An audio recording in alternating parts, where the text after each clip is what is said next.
খুনের দায়ে হাতির ফাঁসি। খুনের অপরাধে মানুষের ফাঁসি হয়েছে এমন ভুরি ভুরি ঘটনা রয়েছে। বিশ্বের অনেক দেশে এমন বিচার ব্যবস্থা রয়েছে, কিন্তু কোনো জীবজন্তুর ফাঁসি হয়েছে এমন কথা কি কখনো জেনেছেন? তবে আজকে জানুন এই রকমই একটি নজিরবিহীন ঘটনা। 100 বছর আগে মাহুতকে হত্যার দায়ে ফাঁসি দেওয়া হয়েছিল একটি হাতিকে। সেই সময় মাহুতকে খুনের অপরাধে ফাঁসি দেওয়া হয় শহরের সবচেয়ে জনপ্রিয় সার্কাসের অন্যতম আকর্ষণ মেরি নামের একটি হাতিকে। আজও অপরাধবোধ যেন কুরে কুরে খায় এই মার্কিন শহরের প্রত্যেকটি বাসিন্দাকে। 1916 সালে পৃথিবীর সার্কাসের ইতিহাসে বিরলতম এই ঘটনাটি ঘটেছিল। মাত্র 8 বছর বয়স থেকে সার্কাসে খেলা দেখাতে শুরু করেন চার্লি স্পাইক্স। এই সময় চার্লির বাবা 4 বছর বয়সী ছোট্ট মেরিকে কিনে আনেন। বছরখানেকের মধ্যে চার্লি আলাদা একটি সার্কাস দল গঠন করেন। সেটির নাম ছিল স্পার্কস ওয়ার্ল্ড ফেমাস শো। এই সার্কাসে খেলা দেখাতে শুরু করে মেরি। মেরি ছিল অত্যন্ত বুদ্ধিমতী এশীয় প্রজাতির বিশালাকার হাতি। মেরির দেখভালের জন্য একটি মাহুত ছিল বটে, তবে চার্লির কথাই সে বেশি মানত। নিঃসন্তান স্পার্কস এবং তার স্ত্রী অ্যাডি মিশেল নিজেদের সন্তানের মতোই ভালোবাসতেন মেরিকে। স্পার্কস ওয়ার্ল্ড ফেমাস শো ও মেরির বুদ্ধিদীপ্ত কলাকুশলের খবর দ্রুত আমেরিকার বিভিন্ন শহরে ছড়িয়ে পড়ে। এরই মধ্যে ভার্জিনিয়ায় খেলা দেখানোর সুযোগ পায় স্পার্কস ওয়ার্ল্ড ফেমাস শো। সার্কাসের দল পৌঁছায় ভার্জিনিয়াতে, কিন্তু ভার্জিনিয়াতে যাওয়ার আগেই কোনো এক অজানা কারণে মেরির পুরনো মাহুত কাজ ছেড়ে চলে যায়। ভার্জিনিয়ার সেন্ট পল এলাকায় তাঁবু টানায় স্পার্কস ওয়ার্ল্ড ফেমাস শো এর। এই সময় মেরির মাহুত হওয়ার জন্য স্থানীয় একটি হোটেলের কর্মচারী ওয়াল্টার রেজ এলড্রিজকে মেরির ট্রেইনার পল জ্যাকবের কাছে আবেদন জানান। নাছর ওয়াল্টারের আবদার রেখে চার্লি তাকে হাতির দেখভালের দায়িত্বে নিয়োগ করেন। এই সময় এলড্রিজকে হাতি দেখভালের যাবতীয় নিয়মকানুন শিখিয়ে দেওয়া হয়। 12 সেপ্টেম্বর 1916 সাল। খেলা দেখানোর সময় এলড্রিজের নির্দেশে তেমনভাবে সাড়া দিচ্ছিল না মেরি।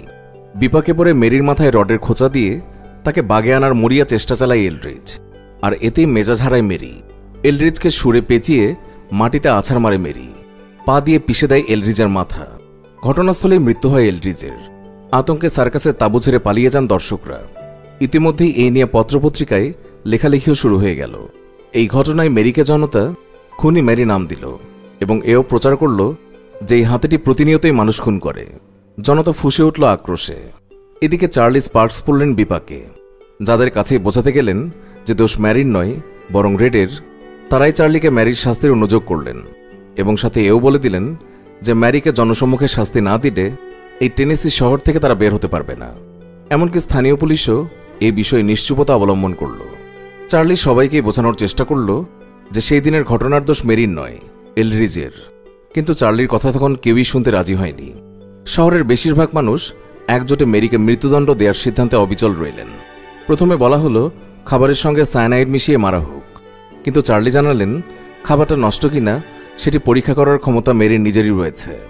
এরপর বলা হলো জনসম্মুখে গুলি করে মারা হোক, কিন্তু এত বিশাল মাথায় একসাথে অনেকগুলো গুলি করা অসম্ভব। আবার ভরা জনতার সামনে মেরি যদি উদ্ভ্রান্তের মতো ছুটে যায় তাহলে হতাহতের সংখ্যা কিন্তু আরও বাড়বে। এরপর ভাবা হলো বৈদ্যুতিক শক দিয়ে মেরে ফেলা হবে ম্যারিকে, কিন্তু টেনেসি শহরের সমস্ত বিদ্যুৎ কেন্দ্র মিলিয়েও ম্যারিকে ইলেকট্রিফাইড করে মারা সম্ভব নয়। শেষমেশ চার্লি নিজেই সিদ্ধান্ত নিলেন এবং সবাইকে জানালেন যে ম্যারিকে মানুষের মতো করেই সাজা দেয়া হবে, ঝুলিয়ে দেয়া হবে ফাঁসির মঞ্চে, যতক্ষণ অবধি না ম্যারি মৃত্যুর কোলে ঢলে পড়ে। 1-2 করে প্রায় 2500 মানুষে ভরে উঠল রেল স্টেশনটি। শহরের বাসিন্দাদের মধ্যে এমন কেউই নেই যিনি সেদিন আসেননি। বয়োবৃদ্ধ থেকে শুরু করে শিশুরাও সেখানে উপস্থিত হয়েছিল সেই দিন। সবার চাপা স্বরে গমগম করছে পুরো এলাকা। প্রকাশ্য দিবালোকে জনসম্মুখে একটি ফাঁসি কার্যকর করার আয়োজন চলছে মহা সমারোহে। আর এটি অন্যান্য ফাঁসির ন্যায় কোনো সাধারণ ফাঁসির ঘটনা ছিল না।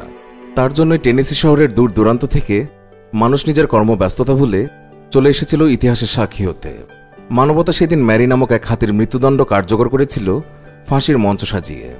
বিশেষভাবে ভার বহনে সক্ষম এমন একটি ইন্ডাস্ট্রিয়াল ক্রেনকে ট্রেনের সঙ্গে যুক্ত করে নিয়ে আসা হলো মঞ্চের কাছে। হাতিটির মালিক চার্লস স্পাইক্স জনসম্মুখে ম্যারির অপরাধের বর্ণনা করলেন, আর সেটি শুনেই ভিড় করা হাজারো উৎসুক জনতা হয়ে উঠলেন একেবারেই জিঘাংসাপরায়ণ। চাপা গুঞ্জন এবার গর্জনের দিকে মোড় নিতে থাকল। উপায়ন্ত না দেখে দ্রুত হাতিটির গলায় ক্রেনের শেকল শক্ত করে বেঁধে দেওয়া হলো। অপারেটরকে নির্দেশ দেয়া মাত্রই চোখের পলকেই শক্তিশালী ক্রেনটি 55 জনের ম্যারিকে মাটি থেকে 20 ফুট সমান উচ্চতায় উঠিয়ে ফেলল। আর ঠিক সেই সময় ঘটল এক বিপত্তি। ক্রেনের শিকল ছিঁড়ে 20 ফুট উচ্চতা থেকে ভারী শরীর নিয়ে মাটিতে আছড়ে পড়ল ম্যারি। মেরুদণ্ডের হাড় গেল ভেঙে, শরীরের কয়েক জায়গায় থেতলে যায়, আর গলায় শেকলের জন্য চামড়া ছড়ে গিয়ে রক্ত ঝরতে থাকে। উঠে আর দাঁড়াতে পারছে না ম্যারি। চার্লি স্পাইক্স ভাবে হয়তো মানুষের মনে খানিকটা মায়া হবে, এবারের মতো ছেড়ে দেবে পঙ্গুপ্রায় এই হাতিটিকে। মুমূর্ষু ম্যারিকে বাঁচাতে হাতজোড় করে উপস্থিত জনতার কাছে চার্লি মিনতি করতে থাকল। কিন্তু সেই দিন মানবতার ঘাড়ে হিংস্রতা এবং বর্বরতা ভর করেছিল। মুহূর্তেই জনসমাবেশ ফেটে পড়ল ম্যারির ফাঁসি কার্যকরের জন্য। অর্ধ মৃত ম্যারিকে আবারও শেকল পরানো হয়। এবার আরও শক্ত করে বাঁধা হলো শেকলে, যেন ছিঁড়ে না যায়। আবারও ইন্ডাস্ট্রিয়াল ক্রেনের সাহায্যে মুহূর্তেই আগেরবারের চাইতেও বেশি উচ্চতায় উঠে গেল বিশাল হাতি ম্যারির শরীর। এবার যেন যন্ত্রেরও মায়া হলো না আর, না শেকল ছিঁড়ল, না কোনো বিপত্তি ঘটল। গলায় ফাঁস লেগে ছটফট করতে শুরু করল ম্যারি। উপস্থিত দর্শক যেন তখন আচ্ছন্ন ছিল আদিম বন্যতায়। একটা নিষ্পাপ প্রাণীর ছটফটানি তাদের মনে কোনো মায়া সৃষ্টি করতে পারেনি, বরং এই ছটফটানোকেই তারা উপভোগ করছিল। অবশেষে গলায় ফাঁস লেগে শেষ নিঃশ্বাস ত্যাগ করে ম্যারি। উপস্থিত জনতাও যেন স্বস্তির নিঃশ্বাস ফেলবার মাধ্যমে কলঙ্কিত করেছিল মানব সভ্যতার ইতিহাস। উপস্থিত জনতা জঘন্য আর বর্বর এই হত্যাকাণ্ড দেখা শেষে ধীরে ধীরে নিজেদের কাজকর্মে ফিরে যায়। ম্যারিকে কবর দেওয়ার ব্যবস্থা করা হয়। অন্য হাতিগুলো ধীরে ধীরে খোয়ারে ফিরিয়ে নিয়ে যাওয়া হয়। ম্যারির সাথে কাজ করা অন্য হাতিগুলো সুর তুলে কান্নার মতো আওয়াজ করতে লাগল, যেন তারা জানান দিচ্ছিল তাদের বন্ধু ম্যারি আর নেই। এমনকি সেদিন রাতে ম্যারির সাথে 6 বছর কাজ করা এক হাতি খোয়ার ছেড়ে পালিয়ে রেল স্টেশনে ছুটে আসে সেই ম্যারির খোঁজেই। পরদিন পত্রিকার শিরোনামে আসে ম্যারির নাম। তর্ক বিতর্ক শুরু হয় পুরো দেশ, এমনকি পুরো বিশ্ব জুড়ে। ম্যারির ফাঁসি নিয়ে আলোচনা সমালোচনা শুরু হয়। সার্কাসে এমন বন্য পশুর ব্যবহার নিয়ে সমালোচনার ঝড় ওঠে। বেশিরভাগ আলোচনাতেই ম্যারিকে নির্দোষ এবং রেডকে দোষী সাব্যস্ত করা হয়। ম্যারিকে নিয়ে আলোচনা হয়, সমালোচনা হয়, কিন্তু শেষমেশ যেটি যেমন ছিল ঠিক তেমনি রয়ে গেল। টেনেসির লোকজন বেমালুম ভুলে গেল সেই বর্বরতার কথা। একদিন চার্লিও ভুলে যায় নিজের সন্তানতুল্য ম্যারির কথা। লোকেরা ভুলে যায় বিগ ম্যারি নামক আনন্দ দেয়া সেই হাতিটির কথা।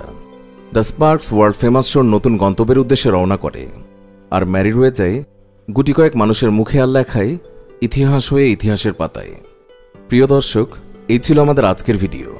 দ্রুত কমেন্ট করে জানিয়ে দিন ম্যারিকে এইভাবে ফাঁসি দেয়া সত্যি বর্বরতা ছিল কিনা, বা এই নিয়ে আপনার মন্তব্য কি। ভিডিওটি ভালো লেগে থাকলে অবশ্যই একটি লাইক দিন এবং অনেক অনেক শেয়ার করুন। আরও এই ধরনের ভিডিও পেতে আমাদের চ্যানেলটি সাবস্ক্রাইব করে আমাদের সাথেই থাকুন। আর এতক্ষণ ধরে আমাদের ভিডিওটি দেখার জন্য অনেক অনেক ধন্যবাদ।